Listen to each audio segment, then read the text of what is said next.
voltamos novamente a falar dos estudos da cultura, né? E como eu disse na nossa última aula, hoje a gente vai falar um pouquinho sobre antropologia. Então, a antropologia é um dos campos das ciências sociais, né? E eu disse na aula passada que ele é o estudo da cultura. Ela surge um pouco depois, ou quase que concomitante com o surgimento da sociologia, e ela surge com uma tarefa específica, né? De estudar o outro, de estudar o diferente, de estudar culturas que não seriam as culturas ocidentais. Então, os primeiros estudos de antropologia, dos antropólogos, né, eram estudos relacionados a outras culturas, principalmente a aborígenes, a tribos, a povos de ilhas distantes, para tentar compreender como é que era a dinâmica cultural e social desses povos. Então, a antropologia ela surge nesse sentido. Ela surge para estudar o outro, o diferente. E a primeira escola de estudo antropológico foi a evolucionista. Então, seguindo o que nós já estudamos naquela linha kantiana, né, do darwinismo, a influência de Darwin ela foi muito grande na ciência e nas ciências humanas também. Na antropologia, de forma bastante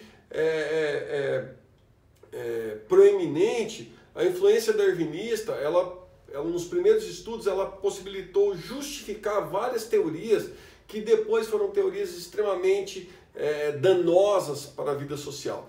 Uma das questões da evolucionista que nós vamos ver é que nesse estudo do outro foi o que? Justificado que a cultura ocidental seria uma cultura mais avançada, seria uma cultura que teria passado por estágios, né, de desenvolvimento muito mais significativo que outros. Então, quando estudavam outros, os ilhotas, né, os aborígenes, né, eles passaram o estudo antropológico, ele passou a perceber que essas culturas seriam culturas atrasadas, que seriam povos primitivos, né? Que teriam que passar por uma escala evolutiva para chegar como uma sociedade ocidental. Então, quando estudavam os asiáticos, quando estudavam os africanos, os estudos antropológicos, eles reforçavam o que nós chamamos de etnocentrismo. Etno significa cultura e centrismo, a cultura como centro. Então, esses primeiros estudos, né, dessa corrente evolucionista serviu para justificar a centralidade da Europa, a centralidade da cultura europeia em relação ao resto do globo. Ou seja, que a cultura, né, dos povos avançados, civilizados e europeus seria muito mais avançada, né, que esses povos primitivos, estariam atrasados, que não tinham tecnologia, que não tinham democracia. Então seriam povos muito mais atrasados. E as teorias antropológicas vieram para justificar isso, né, para dizer que esses povos estudados, o outro, o diferente, eles estavam num estágio evolutivo muito aquém dos europeus, e que eles teriam que passar por estágios evolutivos para chegar como a Europa. Então isso reforçou o quê? Que a Europa seria o centro do mundo, e a cultura mais civilizada do mundo. A ideia de civitas aí, romana, serviu para isso, né, para dizer que a Europa, deve ser resgatada, a Europa era o centro do mundo, que a cultura europeia é a cultura mais avançada, tecnológica, industrial. Isso em relação a outros povos seria um indício que eles deveriam passar por um processo para chegar como os europeus. E para acontecer isso, né, eu falo da justificativa das atrocidades, que a antropologia ajudou a justificar,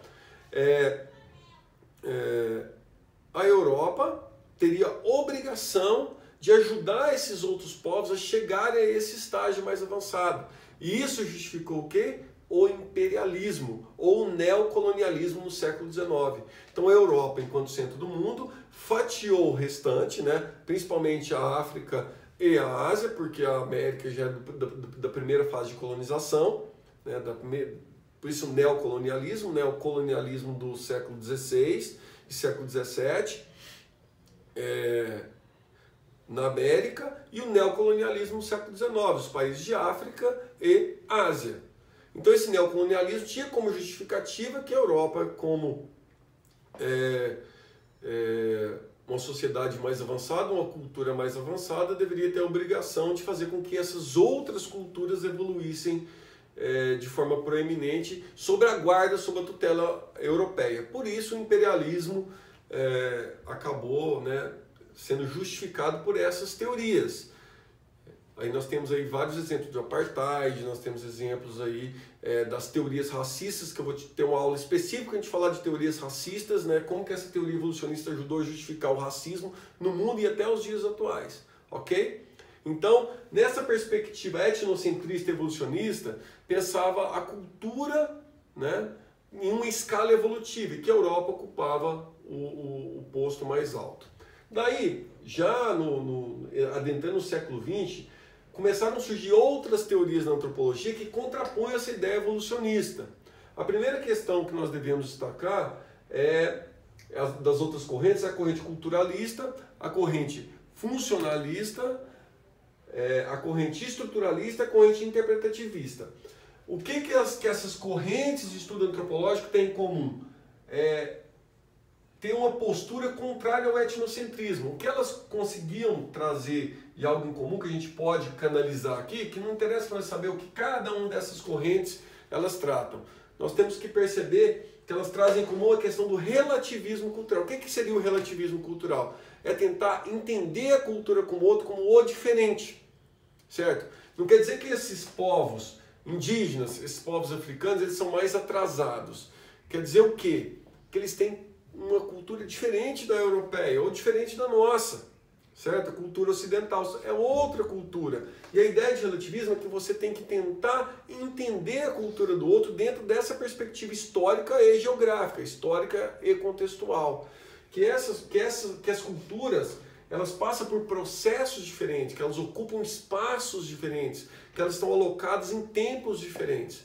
E que o outro, ele não é melhor ou pior, ele é apenas diferente. Então a ideia de relativismo cultural é que o outro é diferente. E essas correntes antropológicas veio contrapor a corrente evolucionista nesse sentido, de tentar fazer nós entendermos que a cultura ela é perpassada por uma grande diversidade. E essa diversidade, essa ideia de relativismo, é a gente entender que todas as culturas são importantes, todas as culturas têm a sua complexidade. Não é a cultura europeia etnocêntrica que é o centro do mundo, não é a cultura ocidental, né, que ocupa o principal lugar, o principal posto cultural. Não. Essas correntes vêm a mostrar que dentro da sua especificidade, essas culturas também são complexas. Elas têm um jogo de elementos complexos, simbólicos e materiais que dão sentido à vida das pessoas lá naquele lugar, certo? E aí na próxima aula a gente vai voltar um pouquinho a falar de etnocentrismo e relativismo e dar alguns exemplos para vocês entenderem como que isso se dá na prática, ok? Até a próxima aula, pessoal.